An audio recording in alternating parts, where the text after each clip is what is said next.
I felt that I was a true American and I didn't need to prove my loyalty.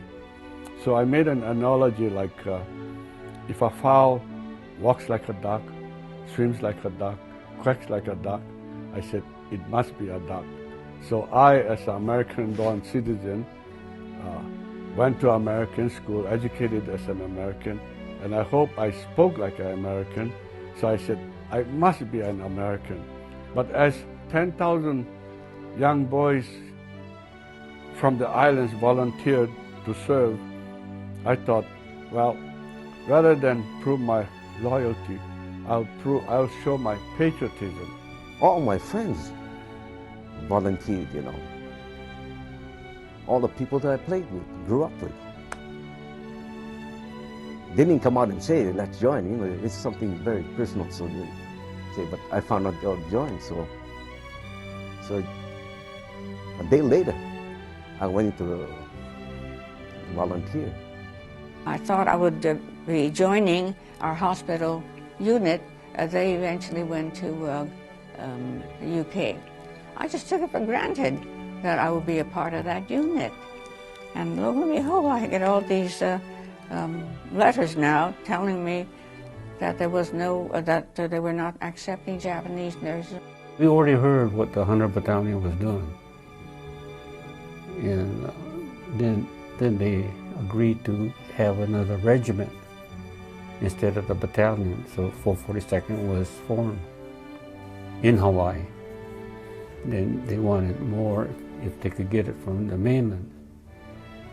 So people in Hawaii, they were surprised that the people in the mainland volunteered because they were behind barbed wire fence. So I took my time and going. And they told me, well, you gotta go and fight for your country, you know. So they gave me the blessing. Doors weren't opening for me. I wanted to get into nursing. I had one letter saying you cannot have any one of your ancestry around the patients. I was an enemy alien, okay, at the beginning. That's a classification, because I registered when I was in Tule Lake, when I become of age, to register for the service. And when I got my invitation, they had me reclassified as 1A. The captain in the medics, and he looked at my file. He says, number one, you got flat feet. I said, yeah. And number two, you're practically blind in one eye. And number three, he says, look, with all the bad things that the government has done to you, you're under no obligation to volunteer for anything. So he says, all I have to do is check this little spot, unfit for service, and you're all free. Why don't you sit this one out? So I told him, look, after the war, I want to be able to say, look, I've done my part. And he looked at me and he shook his head and says, I can't believe you guys. Here the government throws you in concentration camp, and yet you guys are willing to risk your life for your country. He says, good luck, and he checked. I almost didn't make it. The monument is the